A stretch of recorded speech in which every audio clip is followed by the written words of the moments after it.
Bonjour à tous, j'espère que vous allez bien. Alors, petite vidéo sur la division encore aujourd'hui, deuxième étape. Je vous avais demandé de réfléchir à un problème, le problème numéro 9. On va le corriger ensemble et on va voir comment poser les divisions sous une nouvelle forme aujourd'hui. Alors c'est parti. Je vous relis ce problème. Le lapin de Pâques a caché 48 œufs en chocolat dans le jardin. 5 enfants les cherchent, puis se les partagent équitablement. Combien d'œufs chaque enfant aura-t-il dans son panier? Combien en restera-t-il? Alors, on va déjà mettre en évidence ce qui est important. Donc, on a au départ 48 œufs qui sont dans le jardin et 5 enfants qui vont se les partager équitablement. Ça veut dire que leurs parts devront être égales. Il ne va pas y avoir un enfant qui a plus de chocolat que les autres.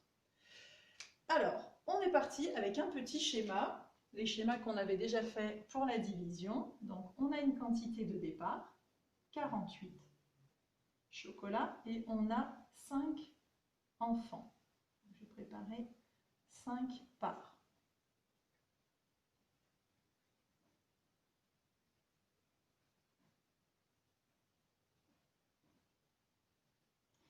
Les voici, les voilà. Donc, je vais distribuer ces 48 chocolats à chaque enfant et ils devront recevoir chacun la même quantité de chocolat. Si je raisonne par la multiplication, je vais avoir 5 fois la même quantité. Donc, je cherche, c'est 5 fois quoi qui fait 48. Ah, premier problème, déjà dans la table de 5, tous les résultats se terminent par 0 ou 5. Donc 48 n'est pas dans la table de 5. Donc je vais chercher ce qui se rapproche le plus de 48 dans la table de 5. C'est 5 fois 9. 5 fois 9, ça nous fait 45. J'aurais pu dire aussi 5 fois 10, je m'approchais de 48. 5 fois 10, ça fait 50. Mais le problème, donc, si je leur donne 10 chocolats à chacun, je n'en aurai pas assez puisque je n'en ai que 48. Donc, je n'ai pas le droit de dépasser 48. Je vais donc donner à chaque enfant 9 chocolats. 9 fois 5, 45. J'avais 48 chocolats. Ça veut dire qu'il va m'en rester 3. Ces 3 chocolats, je ne vais pas pouvoir les redistribuer puisqu'ils sont 5. Si j'en donne un aux 3 premiers, eh ben, le partage ne sera plus équitable. Ils n'auront pas le même nombre de chocolats. Donc, il va en rester 3 que je vais laisser dans le panier. On n'y touche pas. On a donc trouvé que chaque enfant avait 9 chocolats. Alors, vous avez reconnu ce schéma. Je vous ai dit, quand on a une quantité au départ qu'on partage, il faut penser à la division. Louane, en classe, elle me dit ça ressemble à une araignée. Donc c'est vrai, chaque fois que vous voyez un petit schéma en forme d'araignée, vous penserez division. Alors comment on aurait écrit la division avant? On aurait écrit 48 chocolats partagés entre 5 enfants.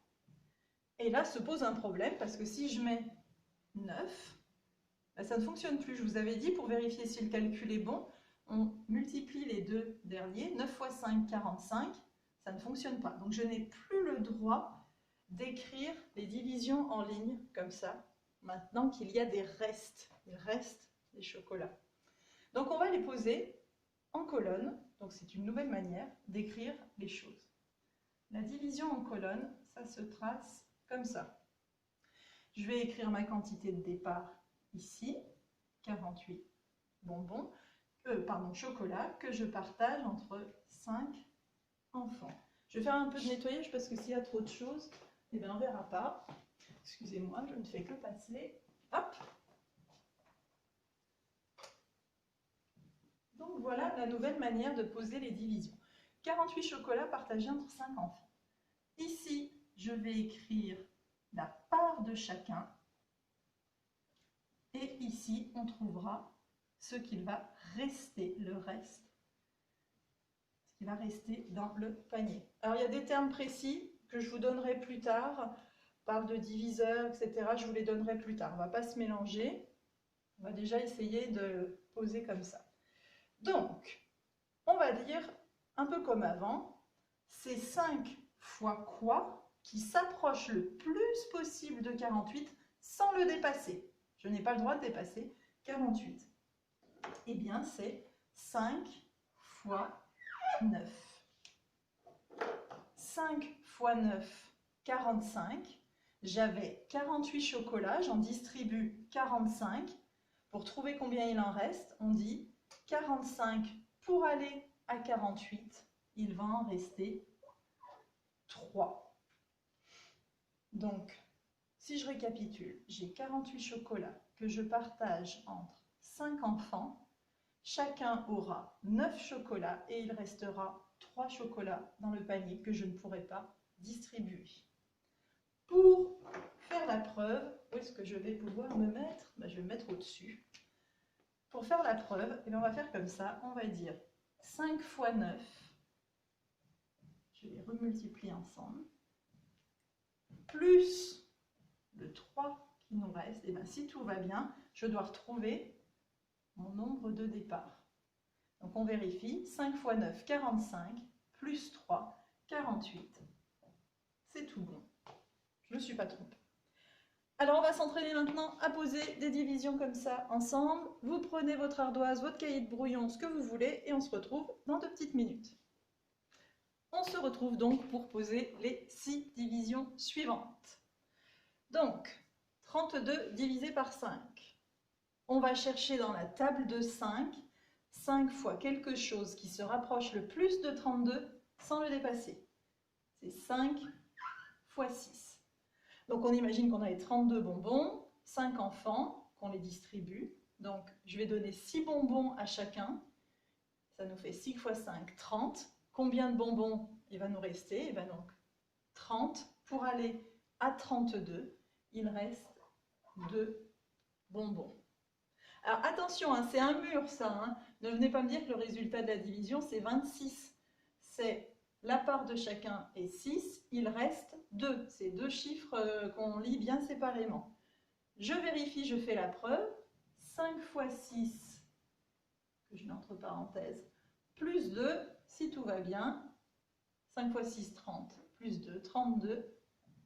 Je retrouve le nombre de départ, c'est parfait. Allons-y pour la suivante.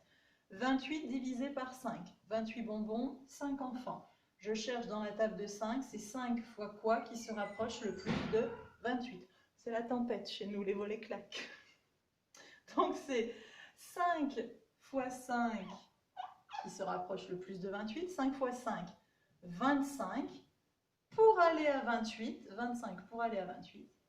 Normalement, c'est 3. On vérifie. Oups, j'ai une petite séparation. 5 fois 5, 25. Plus 3, ça fait bien 28. Parfait. 16 divisé par 5. C'est 5 fois quoi qui se rapproche de 16? C'est 5 fois 3. 5 fois 3, 15. Pour aller à 16, il reste 1. Je fais la preuve. 5 fois 3, 15. Plus 1, 16. C'est bon.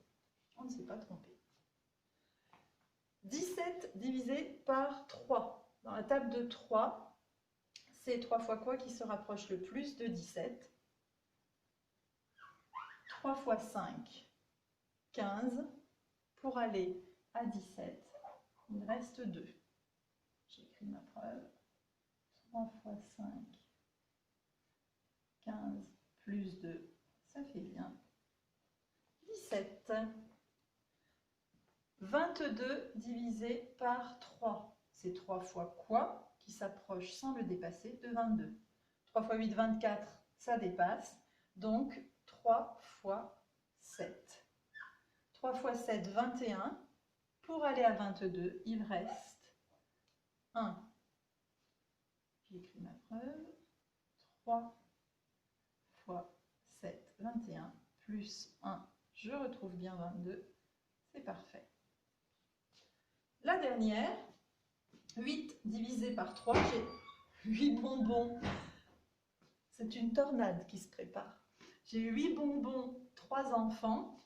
Donc je cherche dans la table de 3 à me rapprocher de 8 sans dépasser. 3 fois 2, 6. Pour aller à 8, il restera 2 bonbons que je ne distribuerai pas. Je fais ma preuve. 3 fois 2, 6, plus 2, j'ai bien trouvé 8. Voilà, voilà. Donc, maintenant qu'on s'est entraîné, je vous en donnerai à faire à la maison sur la boîte mail. Dernière petite remarque avant de vous quitter. J'efface vite. Il y a un petit truc qu'il ne faut pas oublier. Si, par exemple, je vous écris, ou je l'ai mis, 24 divisé par 5.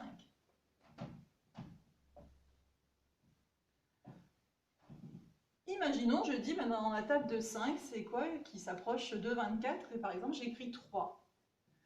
3 fois 5, 15. 15 pour aller à 24, il reste 9. Vous pouvez me dire, bah, si j'écris la preuve, ça fonctionne. 5 fois 3, 15 plus 9, ça fait bien 24. Mais il y a un petit souci, c'est que le reste, qui est ici, il doit toujours être plus petit que le diviseur qui est là. Parce que si vous imaginez que ce sont des bonbons, donc 24 bonbons que je partage entre 5 enfants.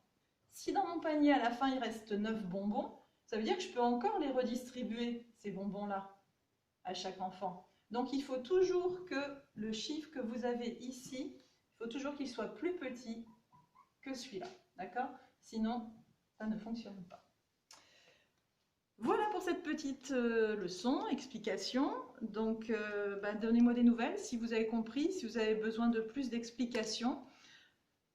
Soyez forts, je sais que ce n'est pas facile de garder la motivation tout seul à la maison. Nous, on pense à vous, à l'école, et voilà, continuez tous vos efforts. Je suis fière de vous, et je vous souhaite bon courage et je vous fais des gros bisous. À bientôt!